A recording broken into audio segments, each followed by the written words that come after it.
Hello and welcome to this my second talk for the Redrawing Edinburgh series. I am Ian Duffus and I work at the Edinburgh and Scottish Collection in Central Library, Edinburgh. For those of you that don't know, Redrawing Edinburgh is a collaborative project between various City of Edinburgh Council departments such as the City Archives, the Library Service and Museums and Galleries, as well as a number of community groups from the areas that were brought into the city's boundaries back in 1920. As you can see from the title, the focus of this session is to highlight some maps and images from the time. There are two aspects for the reason to this. First, I think it is interesting to look at how the authorities tried to support the case for amalgamation through the use of these media, and, as we will come to later, some of this was done in ways that were not seen before at the time. The second aspect comes simply from me wanting to use this opportunity to present some fantastic images. Who indeed doesn't like looking at an old photograph or map from their local area?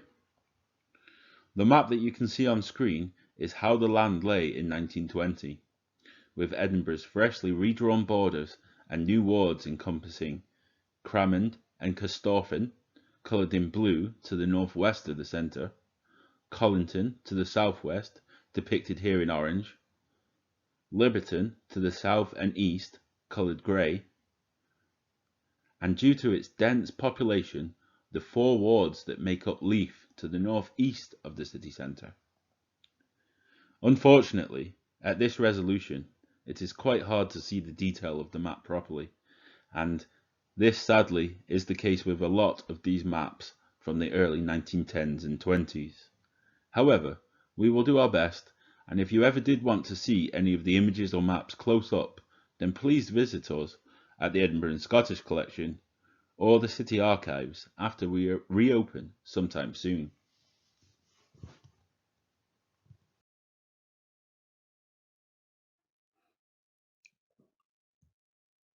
This is a shorter talk than the two previous ones in the Redrawing Edinburgh series, coming in at just around 20 minutes.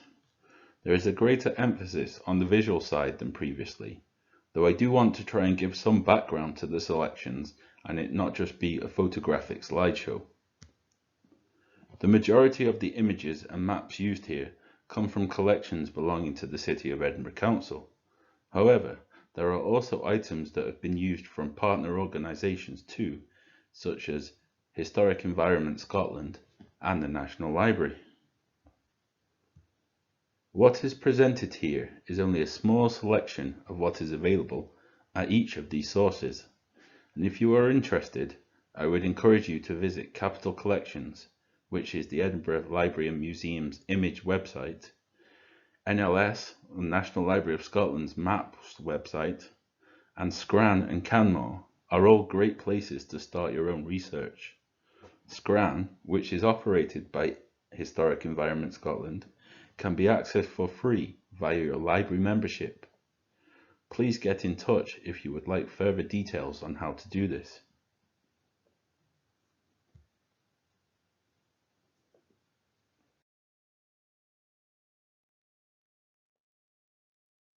The basis of the first part of this talk is to highlight some of the contents of this book, which you can see on the screen currently. The Town Clerk of Edinburgh produced this book of evidence, which is a collection of images and plans produced to support the argument for the boundary extension case as it went before the UK Parliament in 1920. Two copies of this work exist and are available for viewing once the difficulties presented by the current pandemic have been minimised. One is kept within the Edinburgh and Scottish Collection at Central Library and the other at City Archives. It is well known that there was a lot of strong opposition to the extension bill when it was proposed, and it is clear from how well produced this work is that the Edinburgh Town Council did not take this opposition to the matter lightly. By producing this comprehensive collection of street images, maps, architectural plans, and aerial photography, we can see many of the details in the arguments for the case. One of the more novel approaches was the inclusion of the aerial photography. The First World War had seen a development in this primarily for reconnaissance reasons, before it continued to grow during the 1920s for non-military interests.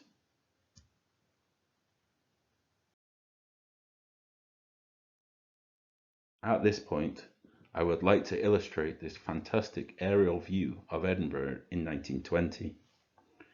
This was shot by Alfred Buchan, who was a pioneer of this dizzying sort of photography. Alfred was someone who must have truly suffered for his work, as he was discharged from the Royal Air Force a year before this photo was taken, after having crashed his aeroplane on 9 different occasions.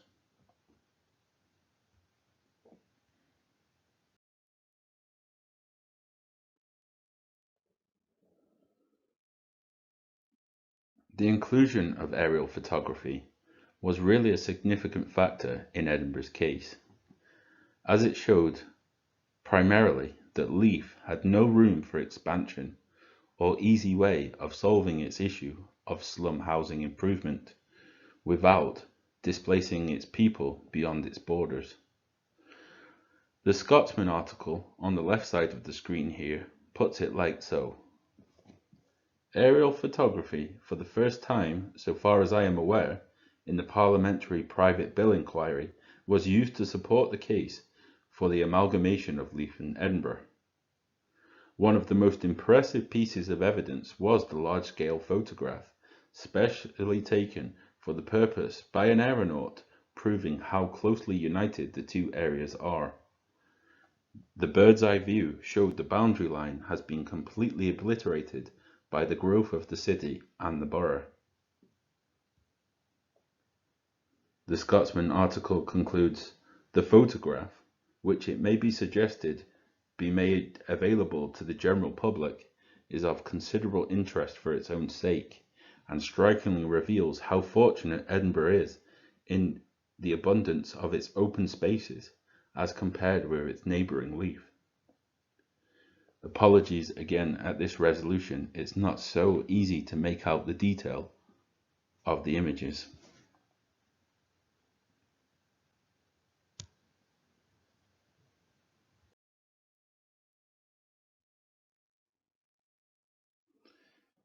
Considering the point of the previous newspaper article about the wide amount of open spaces in Edinburgh, when looking at this map, which is Bartholomew's plan of Edinburgh and Leith from 1912, we see a lot less development than there was in 1920.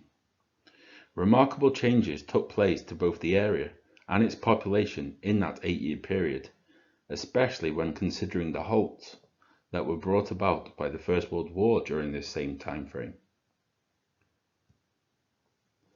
Another famous opposer to the bill was the Earl of Morton, and he produced his own map to support his statement. This map details the expansion of the city into the new suburbs and districts through the various acts from the early 1880s onwards. Here you can see that the expansion and development of the city, with examples such as Craigmillar and Newington coming in 1882, and Granton and Portobello in 1900. City expansion and border changes were not a new concept to the people in 1920. Coming back to the Book of Evidence, we can see here the maps that the Edinburgh Town Clerk produced to accompany the bill. This map is interesting in that it very clearly marks out where public utilities are, such as the newly built electric power station at Portobello. It was a key part of Edinburgh's argument that joint boards, which were effectively private companies, were not an efficient way to run public utilities, and that municipal control, public ownership, was preferred.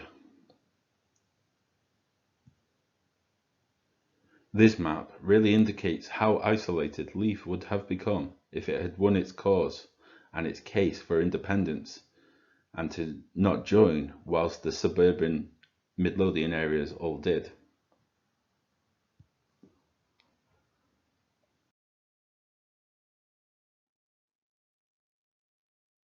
The street view. The matter of Edinburgh and Leith's closeness was not only clear from the air.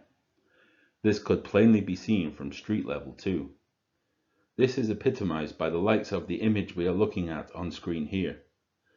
The boundary lines run right through the entranceway to this address on Albion Road, with just this small plaque above the door marking it. Apologies that the image here isn't too clear. The town clerk's book of evidence is full of images, such as this, showing Leith Walk and Pulrig Street and how the boundary dissects properties along its way. The question was asked of Leith, have they not formed one town now already? Architectural plans of the properties in the area were produced too. One can imagine that someone not familiar with the areas of Edinburgh and Leith would have looked at this and saw quite compelling arguments for them being adjoined already.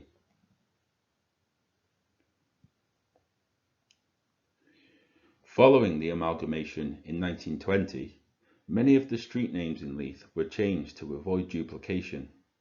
Some of the old names can still be found chiselled into the stonework of the buildings. For many examples of this, I urge you to check out the fabulous Edinphoto website ran by Peter Stubbs. It wasn't always Leith that changed the street names, however, as in the case where Leith kept Duke Street and Edinburgh changed to Dublin Street, as pictured here. You can just about make out Duke Street on the cornerstone 2 rows below where Dublin Street is.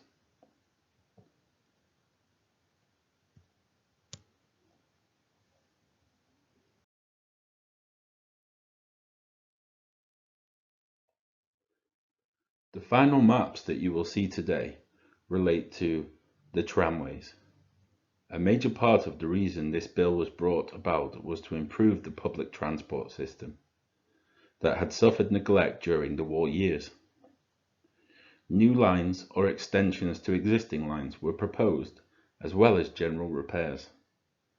The map on the screen currently details the proposed extensions, which included switching the entire network over to an electric system, like what was already in place in Leith and Musselburgh.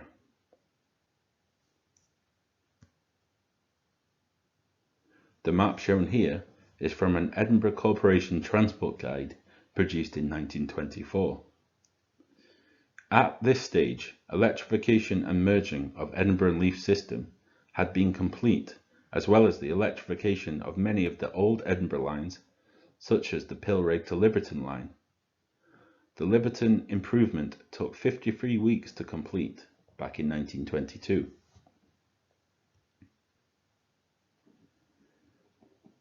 By the time this map is produced, which is from sometime in the early 1930s, trams were serving the areas to the west of the city.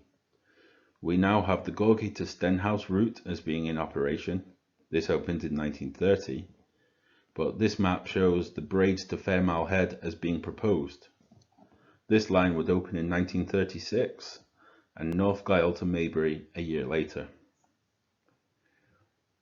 Leith was promised new extensions, but the Inverleith to Crewe toll line began construction in early 1939, but was never completed.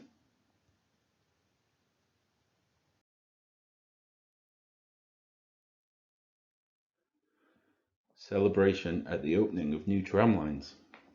The images that you can see on screen here are the famous scenes from the opening of the Liverton line after it was extended to Colinton in 1926. These were all taken at its terminus, which was near Clark Street and West Cross Causeway.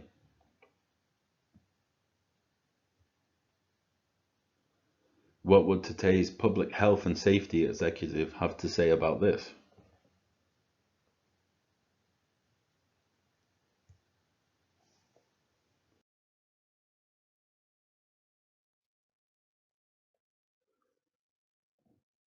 This image is from 1924, when the merging of Edinburgh and Leith lines were completed, ending the need to change over at Pilrig Street.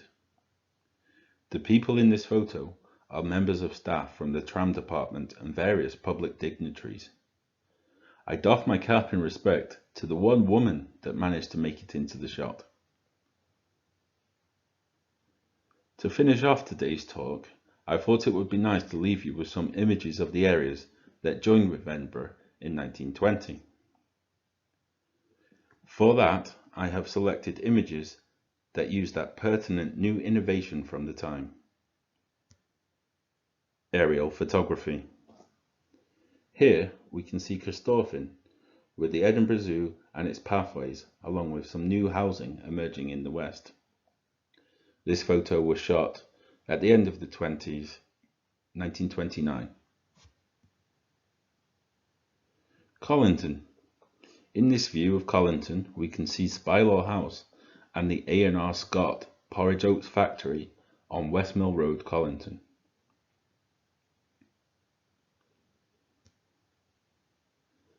The last image I have for you today is of the front at Cramond, where the River Almond meets the Forth. Beautiful then and now.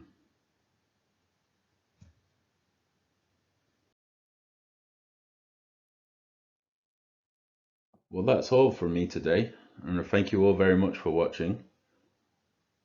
The previous talks, which were much longer in length and more detailed than this, are available on the Edinburgh City Archives and Libraries Facebook pages.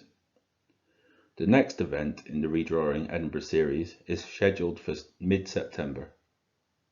More info is available on the edinburgh.gov.uk website /1920 Boundary Extension. For a full list of useful websites to help you with your own interest or research, please send me an email at the following email address: central.edsc.library@edinburgh.gov.uk.